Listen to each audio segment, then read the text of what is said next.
ओम शांति। आज की मुरली का सार, मीठे बच्चे, ऊंच पद पाना है तो सच्चे बाप के साथ सदा सच्चे रहो। कोई भी भूल हो तो बाप से क्षमा ले लो, अपनी मत पर नहीं चलो। प्रश्न है, कौन से लाल कभी छिप नहीं सकते हैं? उत्तर है, जिनका ईश्वरीय परिवार से प्यार है, जिन्हें रात दिन सर्विस का ही ओना रहता है। ऐसे सर्विसेबल जो फरमान बरदार और वफादार हैं, कभी भी मनमत पर नहीं चलते हैं। बाप से सच्चे व साफ दिल हैं, वह कभी भी छिप नहीं सकते हैं। सुनते हैं मुख्य पॉइंट्स। पहली पॉइंट, माता पिता के साथ बच्चों की गारंटी है कि बाबा हमारे तो एक आप हो, दूसरा न कोई। कितनी ऊंच मंजिल है।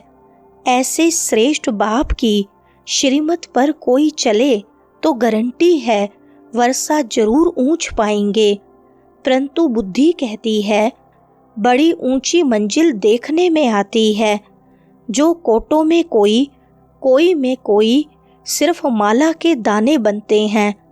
कहते भी हैं तुम मात पिता, परंतु माया इतनी दुष्टर है जो कोई मुश्किल ही गारंटी पर चल सके। बहुत थोड़े हैं, तब तो देखो माला कितनों की बनती है।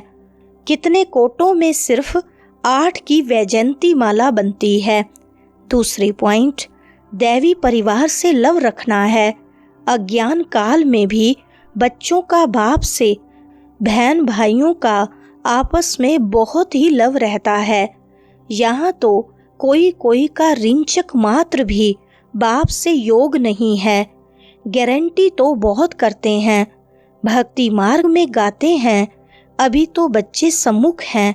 विचार किया जाता है, भक्ति मार्ग में जो गाते रहते हैं कितना लव से याद करते हैं। यहाँ तो याद ही नहीं करते। बाबा का बनने से माया दुश्मन बन पड़ती है। अपनी मत पर गिरते रहते हैं। उनको पता ही नहीं पड़ता कि हम क्या कर रहे हैं। कहते एक हैं, करते दूसरा हैं। नहीं तो बाप से वर्षा कितना ऊंच मिलता है। सच्चाई से कितना बाप की सर्विस में लग जाना चाहिए। तीसरी पॉइंट, कहते भी हैं बाबा हम राजयोग सीख नर से नारायण, नारी से लक्ष्मी बनेंगे, राम सीता नहीं बनेंगे। हाथ भी उठाते हैं, परंतु चलन भी तो ऐसी चाहिए ना। बेहद का बाप वर्षा देने के लिए आए हैं, उनकी श्रीमत पर कितना चलना चाहिए।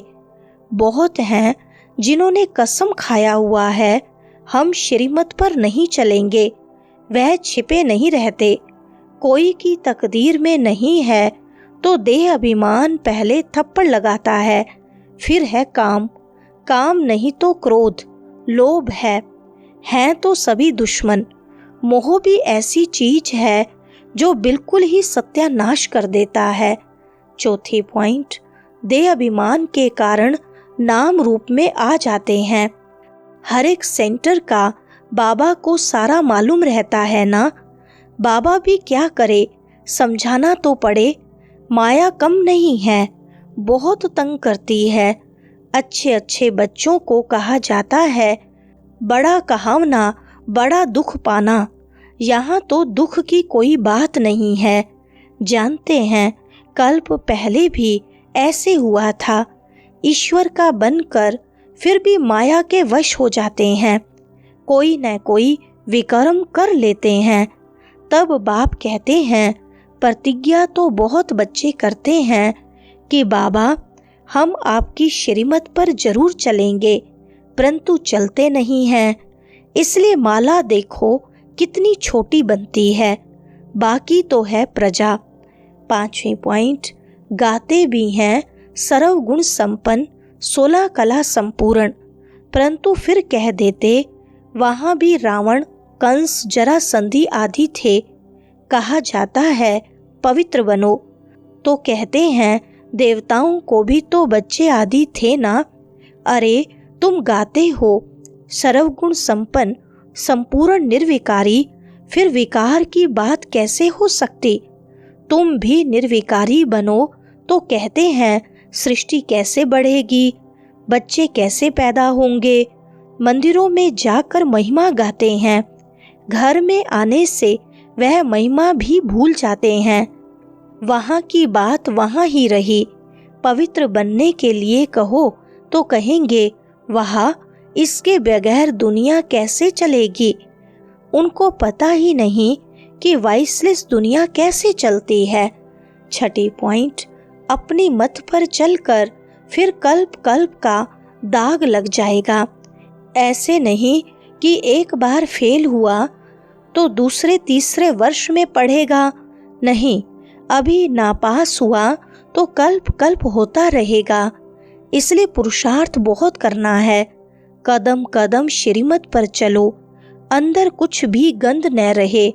हृदय को शुद्ध बनाना है। नारद को भी कहा ना, अपनी शक्ल आईने में देखो, तो देखा मैं तो बंदर मिसल हूँ। यह एक दृष्टांत है। अपने से पूछना है कि हम कहाँ तक श्रीमत पर चल रहे हैं। बुद्धि योग कहाँ बाहर तो नहीं भटकता है। देह अभिमान में तो नहीं हूँ। देही अभिमानी तो सर्विस में लगा रहेगा। सारा मदार योग पर है। 7वीं पॉइंट, तुम जानते हो हमको ऐसा लक्ष्मी नारायण बनना है, पुण्य आत्मा बनना है। पाप की कोई बात नहीं, बाप की याद में ही रहकर उनकी सर्विस में रहना है। इतना ऊंच पद पाना है तो कुछ तो मेहनत करेंगे ना। सन्यासी आदि तो कह देते ग्रस्त व्यवहार में रह कमल फूल समान रहें। यह हो नहीं सकता। संपूर्ण बनने में बहुत फेल हो जाते हैं क्योंकि याद नहीं कर सकते हैं। अभी प्राचीन योग बाप सिखला रहे हैं। बाप कहते हैं योग तो मैं स्वयं ही आकर सिखलाता हूँ। अब मुझे याद करो, तुमको मेरे पास आना है। यह है याद की यात्रा। 8वीं पॉइंट, बाप बार बार समझाते हैं प्रतिज्ञा पर पूरे रहो।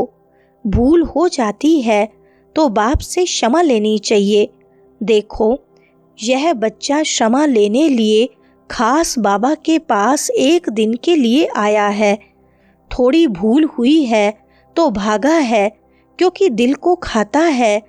तो समझा सम्मुख जाकर बाबा को सुनाए। बहुत बच्चे हैं जो इससे भी जास्ती विक्रम करते रहते हैं, पता भी नहीं पड़ता। हम तो कहते हैं वह बच्चा बड़ा अच्छा है, थोड़ी सी भूल की क्षमा लेने आया है। बाबा का हमेशा कहना है कि भूल बताकर क्षमा ले लो, नहीं तो वह पाप वृद्धि को पाते रहेंगे, फिर गिर पड़ेंगे। 9वीं पॉइंट, तुम्हें बाप से पूरा वफादार फरमान बरदार होकर रहना है। बाप समझाते हैं तुम्हारी मंजिल सारी है योग की। माया एकदम नाक से पकड़ योग लगाने नहीं देती। योग हो तो सर्विस बहुत अच्छी करें, पापों का डर रहे। जैसे यह बच्चा तो बहुत अच्छा है, सच्चाई हो तो ऐसी। अच्छे अच्छे बच्चों से इनका पद अच्छा है।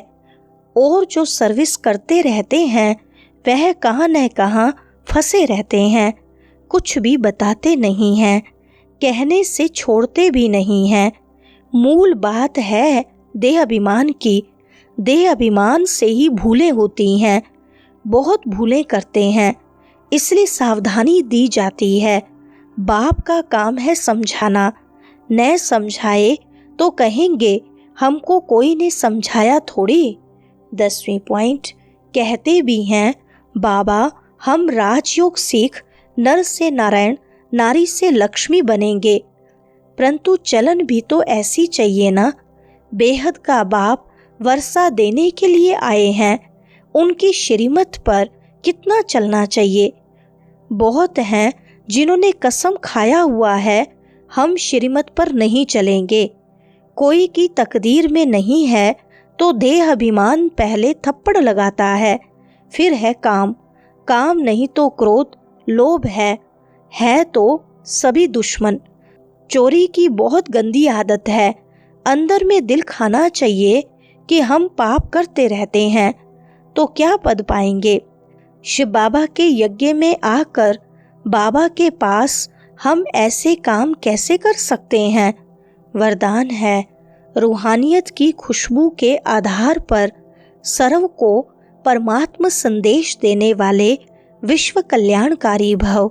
विस्तार है, रूहानियत की सर्व शक्तियां स्वयं में धारण कर लो तो रूहानियत की खुशबू सहज ही अनेक आत्माओं को अपने तरफ आकर्षित करेगी। जैसे मनसा शक्ति से प्रकृति को तमो प्रधान से सतो प्रधान बनाते हो, वैसे अन्य विश्व की आत्माएं जो आप लोगों के आगे नहीं आ सकेंगी, उनको दूर रहते हुए भी आप रूहानियत की शक्ति से बाप का परिचय व मुख्य संदेश दे सकेंगे। यह सूक्ष्म मशीनरी जब तेज करो तब अनेक तड़फती हुई आत्माओं को अंजलि मिलेगी और आप विश्व कल्याणकारी कहलाएंगे। स्लोगन है, अपने पास शुद्ध व श्रेष्ठ संकल्प इमर्ज रखो तो व्यर्थ स्वतः मर्ज हो जाएंगे। अच्छा, ओम शांति।